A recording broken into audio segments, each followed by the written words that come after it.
Hello friends, welcome to my YouTube channel. আজকে আমি দেখাতে চলেছি সরষে গাছের আপডেট। এই দেখুন, সরষে গাছে প্রায় সমস্ত ফুল মরে গেছে, সেগুলো সব ফলের মতো পরিণত হয়েছে। দেখুন সরষের কুড়ি, এই যে ফলটি দেখতে পাচ্ছেন সরষে গাছের, এর মধ্যে অনেকগুলো দানা রয়েছে, প্রায় 10 থেকে 12টি, এবং একটা একটা গাছে 4-5টা করে ডালপালা রয়েছে। প্রত্যেকটি ডাল থেকে আবার এই ধরনের ফল বেরিয়েছে। এরই মধ্যে সরিষা থাকে। আমরা অনেকেই গ্রামে বসবাস করি, কিন্তু সরষে ফুল জানি, কীভাবে ফল হয় তা দেখি না, জানি না।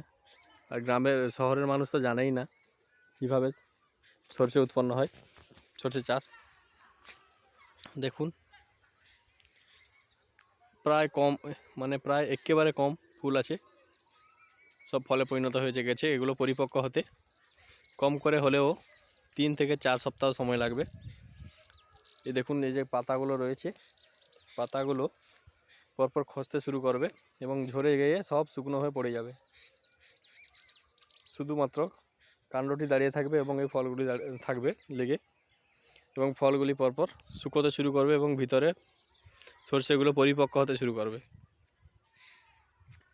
এগুলো হলো কালো সরিষার জাত। ভিতরে যে সরিষাটি হবে সেগুলো হলুদ হবে না, কালো হবে, হাইব্রিড কালো, যাতে তেলের পরিমাণ অত্যন্ত বেশি। 1 কেজিতে প্রায় 350 ml মতো তেল পাওয়া যায়। দেখুন শুধু সরিষা। এই ধরনের চাষবাস সংক্রান্ত ভিডিও পেতে আমার চ্যানেলটিকে সাবস্ক্রাইব করুন বন্ধুরা। ধন্যবাদ।